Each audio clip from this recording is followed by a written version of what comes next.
Ladies and gentlemen, honorable guests, Erev Tov, good evening, Shalom. How good it is to be among brothers, especially in this special house.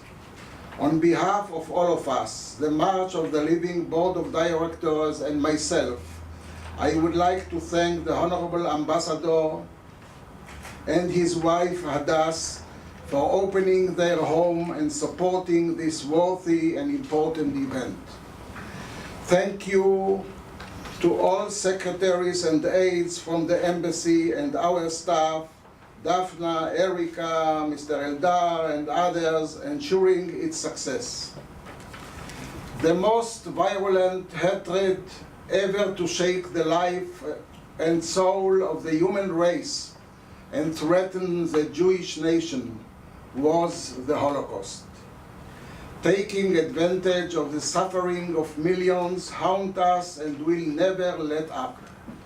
6 million Jews, men, women, and children were led to the gas chambers, incinerators, and firing squads, where over 1 million children suffocated in their mother's arms or were toasted alive into the furnaces.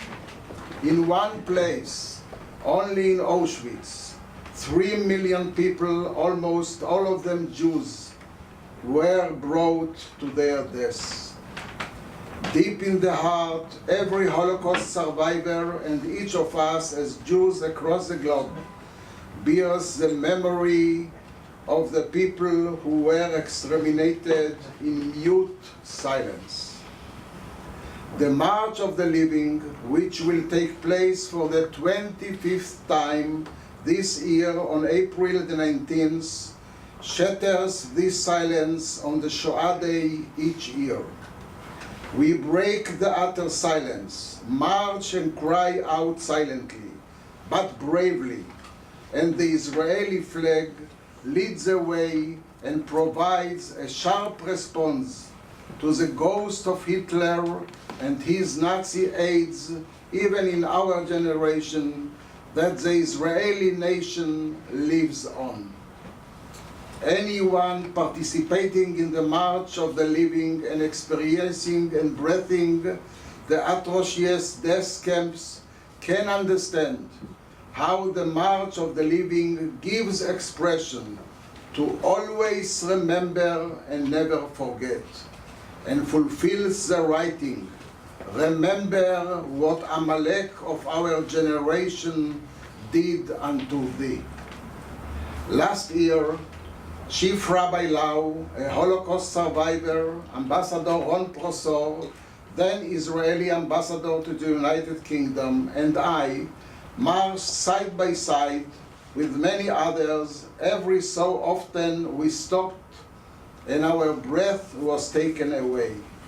We looked behind us and saw delegations of youth and adults from around the entire globe, over 10,000, marching marching silently, confident in the Rock of Israel and the State of Israel, knowing that such terrible events will never be repeated, and that the establishment of the State of Israel and the marking of the Holocaust is an expression of always remember and never forget.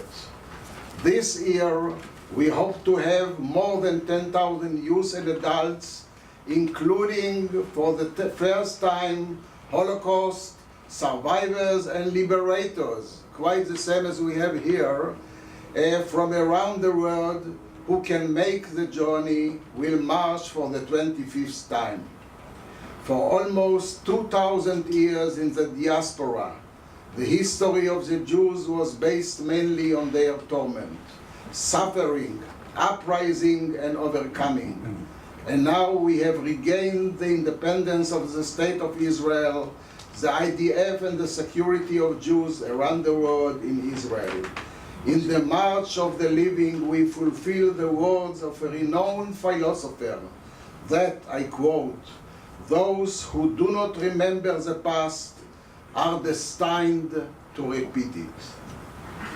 In March of the Living, not only do we continue to remember in order not to repeat, we also mark the bravery in the camps and, of course, the establishment of the State of Israel. Holocaust and heroism, heroism and Holocaust. I now call upon all of you to lend a hand, assist this mighty project financially, and participate personally in an experience not to be missed this year in Poland on the 19th April 2012. Come and join us personally in the march. Joining us is not only remembering the Holocaust, but also an expression which is so important now of the strength of the State of Israel and the Israeli nation. Let us hope that the passage of the Torah portion, Vayera, which we will read at the synagogue this week on Shabbat, will be fulfilled for many years. I quote, "And I shall giving you the land which I wrote to give to Abraham, Isaac, and Jacob, and gave it to you as heritage. Amen." Thank you.